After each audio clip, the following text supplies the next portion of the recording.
Friends, இந்த வீடியோவில் Tamil previous year questions பார்க்க போகிறோம். ஒரு 25 கொஸ்டின்ஸ் பார்ப்போம். ஃபர்ஸ்ட் கொஸ்டின், தொகை சொல்லை விரித்தெழுதுக. நிலம் அப்படின்னா குறிஞ்சி, முல்லை, மருதம், நெய்தல். இதுதான் 4 நிலங்கள். நிலம்னா குறிஞ்சி, முல்லை, மருதம், நெய்தல். அடுத்த கேள்வி பாருங்க. பின்வரும் இலக்கண குறிப்புக்குரிய பொருந்தாத சொல்லை தேர்வு செய்க அப்படிங்கிறாங்க. இதில் எது உருவகம் அல்லாதது தான் நமக்கான கேள்வி. பாதமலர், அடிமலர், மொழி அமுது, இது எல்லாமே உருவகத்துக்கான எடுத்துக்காட்டு. இந்த தேன் தமிழ் அப்படிங்கிறது ஓமை தொகைக்கான எடுத்துக்காட்டு தான் தேன் தமிழ், தேன் போன்ற தமிழ் அப்படின்னு வரும். ஸோ இது ஓமைக்கான எடுத்துக்காட்டு. நம்ம கேள்வி இலக்கண குறிப்புக்கு பொருந்தாத சொல் எது அப்படின்னா உருவகத்துக்கு பொருந்தாததான் ஆன்சராக இருக்கணும். பாதமலர், அடிமலர், மொழி அமுது, இது எல்லாமே உருவகம். தேன் தமிழ் இது மட்டும்தான் பொருந்தாதது. அடுத்து பாருங்க, தமிழில் ஓரெழுத்து ஒரு மொழி டேஸ் உள்ளன. ஓரெழுத்து ஒரு மொழி 42 இருக்குது. தமிழில் ஓரெழுத்து ஒரு மொழி 42 அப்படின்னு வகைப்படுத்தினது யார் அப்படின்னா பவனந்தி முனிவர். நன்னூலின் ஆசிரியர் பவனந்தி முனிவர் தான் ஓரெழுத்து ஒரு மொழிகள் 42 அப்படின்னு குறிப்பிட்டிருப்பாங்க. அதில் நெடிலெழுத்துக்கள் 40 ஓரெழுத்துக்கள் இருக்கும். அதில் 2 மட்டும்தான் குறிலெழுத்து இருக்கும். நோ, து, அது 2 மட்டும்தான் குறிலெழுத்தில் ஓரெழுத்து ஒரு மொழி. அது ரொம்ப முக்கியம், பார்த்துங்க. தமிழில் ஓரெழுத்து ஒரு மொழிகள் மொத்தம் 42 உள்ளன. அதை வகைப்படுத்தினது யார் அப்படின்னா பவனந்தி முனிவர். அடுத்து ஒரு பொறுத்துக. பெயர் சொல் அப்படின்னா வேலன், வினை சொல்னா வந்தான், இடைச்சொல் 5ம் 6ம் உம்முன்னு இருக்குது பார்த்தீங்களா, அதான் இடைச்சொல். உரிச்சொல் அப்படின்னா மாவீரன், மா வருது பார்த்தீங்களா, அதான் உரிச்சொல். பெயர் சொல்னா வேலன், வினைச்சொல் வந்தான், இடைச்சொல் 5ம் 6ம், உரிச்சொல் மாவீரன். அடுத்த கேள்வி பாருங்க. ஆங்கில சொல்லிற்கு சரியான தமிழ் சொல் இந்தியன் சக்சஷன் ஆக்ட் அப்படின்னா இந்திய வாரிசுரிமை சட்டம். இந்தியன் சக்சஷன் ஆக்ட் அப்படின்னா இந்திய வாரிசுரிமை சட்டம். எண்ணே தமிழின் இனிமை என்பது ஒரு உணர்ச்சி தொடர் அப்படின்னா அந்த எண்ணே தமிழின் இனிமை அப்படின்னா உணர்ச்சி தொடர். திருத்தப்படாத அச்சுப்படி, இதற்கான சரியான ஆங்கில சொல் என்ன? Green proof. இதுதான் திருத்தப்படாத அச்சுப்படிக்கான ஆன்சர். திருத்தப்படாத அச்சுப்படி, இதற்கு சரியான ஆங்கில சொல் கிரீன் ப்ரூஃப். முற்றிய லுகரச்சொல் எது அப்படின்னா கதவு. அதுதான் கரெக்டு. ஏன்னா இந்த குசுடு துபூரில் முடியாத உகரம் தான் முற்றிய லுகரம் அப்படிங்க. இவ்வு கூட்டல் ஊ தான் ஊ அப்படின்னா அந்த கசட தபரில் தான் நமக்கு குற்றிய லுகரம் முடியணும். அந்த கசட தபரை இல்லாமல் முடிகிற வர ஊ என்னென்னா முற்றிய லுகரம் வரும். இவ்வு கூட்டல் ஊ தான் ஊன்னு வருது. ஸோ அதனால இது ஒரு முற்றிய லுகரச்சொல். இதே குசுடு துப்புலாம் முடிஞ்சிருப்பாங்க. கோங்கு, பாலாறு, மார்பு, அதிலெல்லாம் கடைசி எழுத்து அந்த வல்லின உகரங்கள் வந்திருக்கு. ஆனால் கதவுல வல்லின அல்லாத உகரம் வந்திருக்கிறதுனால இது டி ஆப்ஷன் தான் கரெக்டு. முற்றியல் உகரச்சொல் கதவு. ஆற்றுவார் ஆற்றல் பசியாற்றல், அப்பசியை மாற்றுவார் ஆற்றலின் பின். இந்த குறளில் முதல் 2 சீர்களில் வந்துள்ள எதுகை என்ன எதுகை அப்படிங்கிறாங்க. எதுகை அப்படின்னா 2ஆம் எழுத்து ஒன்றி வருவதான் எதுகை. அதில் என்ன அந்த அடியில் முதல் 2 சீர்களில் வந்திருந்துச்சுன்னா 2ஆம் எழுத்து ஒன்றி வந்திருந்துச்சுன்னா அது இணை எதுகை. முதல் சீரிலையும் 2ஆம் சீர் 3ஆம் சீரிலையும் 2ஆம் எழுத்து ஒன்றி வந்திருந்து அது கூளை எதுகை அப்படிம்பாங்க. இதே பொழிப்பு எதுகை அப்படின்னா முதல் சீரிலும் 3ஆம் சீரிலும் 2ஆம் எழுத்து ஒன்றி வந்திருந்தா அது பொழிப்பு எதுகை அப்படிங்க.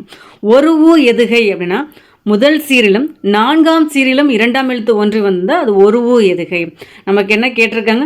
முதல் 2 சீர்களில் வந்துள்ள எதுகை என்ன அப்படின்னா ஆற்றுவார் ஆற்றல். இரு அடுத்தடுத்து வந்திருக்கனால இது ஒரு இணை எதுகை அப்படிங்கிறாங்க.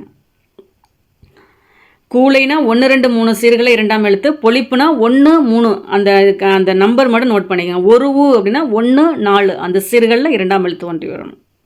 அடுத்து ஒரு பொறுத்துக. முருகன் உழைப்பால் உயர்ந்தான். ஃபர்ஸ்ட் நீங்கள் இதில் என்ன தெரிஞ்சுக்கணும்? 8 வேற்றுமைகளில் முதல் வேற்றுமைக்கும் 8ஆம் வேற்றுமைக்கும் உருபு இருக்காது. இடைப்பட்ட உருபுகள் ஐ, ஆல், கு, இன், அது, கண் அப்படின்னு வரும். அதில் முருகன் உழைப்பால் உயர்ந்தான் அப்படின்னா ஆல். அது 3ஆம் வேற்றுமைக்கான உருபு தான் ஆல். ஸோ 3ஆம் வேற்றுமை. பண்டை மன்னர்கள் தமிழ் வளர்ச்சிக்கு பாடுபட்டனர். கூங்கிற உருபு வந்திருக்கிறதுனால அது 4ஆம் வேற்றுமை. அமுதா பாடத்தை எழுதினாள். ஐ அது வந்து இரண்டாம் வேற்றுமைக்கான வந்து உருபு தான் வந்து ஐ. ஸோ அமுதா பாடத்தை எழுதினாள் அப்படிங்கிறது இரண்டாம் வேற்றுமை. கண்ணன் வந்தான் அப்படின்னா அதில் எந்த உருபுமே இருக்காது, அது எழுவாய் வேற்றுமை அப்படிம்பாங்க. கண்ணன் வந்தான் அப்படிங்கிறது எழுவாய் வேற்றுமை. இதே எட்டாம் வேற்றுமையை கொடுத்துருந்தாங்கன்னா அது வெளி வேற்றுமையில் வந்து வரும். முருகன் உழைப்பால் உயர்ந்தான் அப்படின்னா மூன்றாம் வேற்றுமை. பண்டை மன்னர்கள் தமிழ் வளர்ச்சிக்கு பாடுபட்டனர் நான்காம் வேற்றுமை. அமுதா பாடத்தை எழுதினாள் இரண்டாம் வேற்றுமை. கண்ணன் வந்தான் அப்படிங்கிறது எழுவாய் வேற்றுமை. அமுதா பாடத்தை எழுதினாள் அப்படிங்கிறது இரண்டாம் வேற்றுமை. குறுந்தொகைக்கு கடவுள் வாழ்த்து பாடல் வந்து பாடியவர் யார் அப்படின்னா பாரதம் பாடிய பெருந்தேவனார். அதிகமாக எல்லாத்துக்குமே கடவுள் வாழ்த்து பாடினது யார் அப்படின்னா பெருந்தேவனார் அவர்கள் தான் வருவாங்க. குறுந்தொகை கடவுள் வாழ்த்து பாடியவர் யார் அப்படின்னா வந்து பெருந்தேவனார். குறுந்தொகையை வந்து தொகுத்தவர் யார் அப்படின்னா வந்து பூரிக்கோ தான் வந்து தொகுத்தவர் வந்து வருவாங்க. குறுந்தொகையோட அடிவரை வந்து 4 to 8 தான் வந்து குறுந்தொகையின் அடிவரை. 8 தொகை நூல்களில் ஒன்று தான் வந்து குறுந்தொகை, அதை நோட் பண்ணிக்கோங்க. புலவர் பலரால் மேற்கோள் காட்டப்பட்ட நூல் எது அப்படின்னாலும் வந்து குறுந்தொகை. தனிச்சொல் இன்றி 4 அடிகளாய் வரும் வெண்பா வந்து என்ன இன்னிசை வெண்பா அப்படிங்காங்க. குரல் வெண்பா, நெரிசை வெண்பா, இன்னிசை வெண்பா, பற்றுரை வெண்பா இருக்குது. அதில் தனிச்சொல் வந்து இன்றி 4 அடியாய் வரும் வெண்பா வந்து இன்னிசை வெண்பா அப்படிம்பாங்க. இதே தனிச்சொல் பெற்று 4 அடியாய் வரும் வெண்பா எது அப்படின்னா வந்து நேரிசை வெண்பா வந்து வரும். ஸோ வெண்பாவில் வந்து நேரிசை வெண்பா இன்னிசை வெண்பாவுக்கு தான் ரொம்ப டிஃப்ரென்ஸ் முக்கியம். தனிச்சொல் இன்றி 4 அடியாய் வரும் வெண்பா இன்னிசை வெண்பா. தனிச்சொல் பெற்று 4 அடியாய் வரும் வெண்பா வந்து என்ன அப்படின்னா வந்து நேரிசை வெண்பா. வாக்கிய அமைப்பினை கண்டறிக அப்படிங்க. மாலதி திருக்குறள் கற்றாள் அப்படிங்கிறது தன்வினை. இதே கற்பித்தாள் அப்படின்னு வந்திருந்தால் பிறவினையில் வரும். நமக்கு கேட்டிருக்கிறது மாலதி திருக்குறள் கற்றாள் அப்படிங்கிறது தன்வினை வாக்கியம். ஒரு பொருளின் தன்மையை மிகைப்படுத்தி கூறுவது வந்து உயர்வு நவிர்ச்சி அணி அப்படிங்கிறாங்க. அணி அப்படின்னாவே அழகு அப்படின்னு தான் சொல்லுவாங்க. அது இயல்பை மாறாமல் அப்படியே குறிப்பிட்டிருந்தாங்கன்னா அது இயல்பு நவிர்ச்சி அணி. ஒரு மிகைப்படுத்தி கூறியிருந்தாங்க அந்த பொருளின் தன்மையை அப்படின்னா உயர்வு நவிர்ச்சி அணி. குறுந்தொகை பாடல்களின் எண்ணிக்கை வந்து எத்தனைன்னா 401 பாடல்களை கொண்டதான் வந்து குறுந்தொகை. 8 தொகை நூல்களில் ஒன்று தான் வந்து குறுந்தொகை. அதோட கடவுள் வாழ்த்து பாடலை பாடியவர் வந்து பாரதம் பாடிய பெருந்தேவனார் அப்படின்னு சொன்னோம். புலவர் பலரால் மேற்கோள் காட்டப்பட்ட நூல் எது அப்படின்னாலும் வந்து குறுந்தொகை. அது ரொம்ப முக்கியம், நோட் பண்ணிக்கோங்க.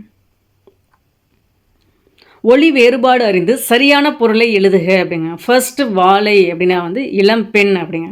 இரண்டாவதாக வாழை இருக்குல்ல, அது வந்து ஒரு மீன் வகை, ரொம்ப முக்கியம். இதை அடிக்கடி கேட்குறாங்க. வாழை ஃபர்ஸ்ட் வாழைக்கு வந்து இளம்பெண், இரண்டாவதாக குறிப்பிட்டிருக்க வாழை அப்படின்னா வந்து மீன் வகை. வையை நாடவன் யார் அப்படின்னா வந்து பாண்டியன் அவர்களை தான் குறிப்பிடுறாங்க. வையை நாடவன் யார் அப்படின்னா வந்து பாண்டியன். தவறான விடையை தேர்வு செய்க அப்படின்னாங்க. இதில் வந்து கரெக்டாக இருக்கிறத மட்டும் ஒரு இடம் ரீட் பண்ணிக்கோங்க. தேம்பாவணி வந்து வலவன், சீரா புராணம் வந்து மந்த்ராசலம், கம்ப ராமாயணம் வந்து சிரிங்கி பேரம். கம்ப ராமாயணம் வந்து சிரிங்கி பேரம், தேம்பாவணி வளன், சீரா புராணம் வந்து மந்த்ராச்சலம். வெட்ட வெளியையே கடவுளாக வழிபட்ட சித்தர் யார் அப்படின்னா கடுவழி சித்தர்.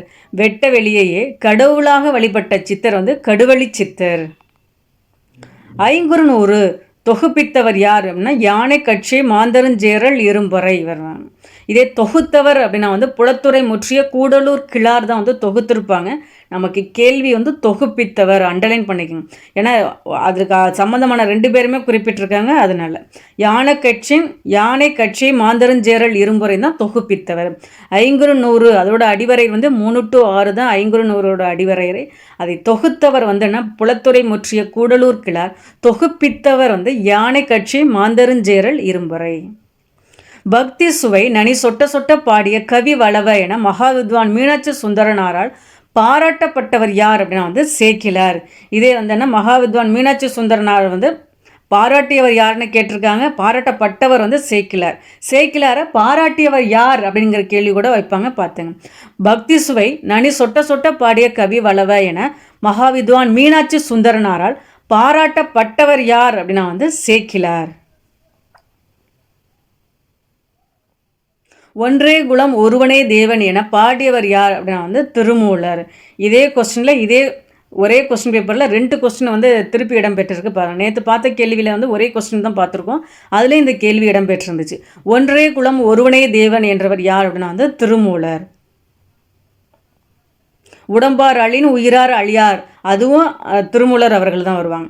எனக்கு மிக விருப்பமான இலக்கியம் ஒன்றென்றால் அது கலிங்கத்து பரணியை. இது யாருடைய கூற்று அப்படின்னா அண்ணா அவர்களுடையது.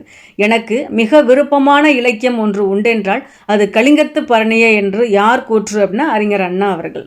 ரொம்ப முக்கியமானது வந்து அறிஞர் அண்ணா பற்றி கேட்டிருக்கிறது வந்து சென்னையை வந்து தமிழ்நாடு என பெயர் மாற்றம் செய்தவர் வந்து அண்ணா. எந்த ஆண்டுனா 1969. அது ரொம்ப முக்கியம். அண்ணா வந்துன்னா அவங்களோட சிஎம் பீரியட் வந்து 1967 to 69 தான் வந்து அவங்க சிஎம் பீரியடு தமிழ்நாட்டில். அதையும் நோட் பண்ணிக்கங்க. திருக்குறளுக்கு 11 உரை எழுதியுள்ளன. அவ்வுரைகளில் சிறந்த உரை எழுதிய தமிழ் சான்றோர் யார் அப்படின்னா வந்து பரிமேல் அழகர் அப்படின்னாங்க. முதல்ல உரை எழுதியது யார் அப்படின்னா மணக்குடவர். அதில் வந்து சிறந்த உரை எது அப்படின்னா பரிமேல் அழகர் உரை தான். திருக்குறளுக்கு 11 உரை எழுதியுள்ளனர். அந்த உரைகளில் சிறந்த உரை யாருடையது அப்படின்னா வந்து பரிமேல் அழகர் உரை. முதல்ல உரை எழுதினது யார் அப்படின்னாலும் மணக்குடவர். அதை நோட் பண்ணிக்கங்க. ஏலாதி நூல்களுள் வந்து ஒன்று எதுன்னா 17 கீழ்கணக்கு நூல் தான் வந்து ஏலாதி அப்படிங்கிறாங்க. ஏலாதி வந்து 17 கீழ்கணக்கு நூல்களுள் வந்து ஒன்று. 17 கீழ்கணக்கு நூல்கள் வந்து ஃபஸ்ட்டு வந்து வெண்பாக்களால் ஆனதான் 17 கீழ்கணக்கு நூல்கள். அதில் ஏலாதியும் வந்து ஒன்று. இதே 17 மேற்கணக்குன்னா சங்க இலக்கியங்கள் வந்துடும். 10 பாட்டு 8 தொகை வந்துடும். காப்பியம் அப்படின்னா வந்து ஐஞ்சிறுங்காப்பியம், ஐம்பெருங்காப்பியம் அப்படிலாம் வந்துடும். இது பாயிரம்னா தனிப்பாயிரம், சிறப்பு பாயிரம், பொதுப்பாயிரம் வந்து பாயிரத்தில் வந்துடும். ஸோ ஏலாதி வந்து என்ன கீழ்கணக்கு நூல்களில் ஒன்று தான் வந்து ஏலாதி. அது வந்து ஒரு அறநூல்கள் அப்படின்னு கூட சொல்லுவாங்க. இது ஒரு 25 கொஸ்டின்ஸ் பார்த்துருக்கோம் ஃப்ரெண்ட்ஸ். பிடிச்சிருந்தா லைக் பண்ணுங்கள், உங்கள் ஃப்ரெண்ட்ஸுங்களுக்கு ஷேர் பண்ணுங்கள். சேனலை சப்ஸ்கிரைப் பண்ணலன்னா சப்ஸ்கிரைப் பண்ணுங்கள். தேங்க்யூ.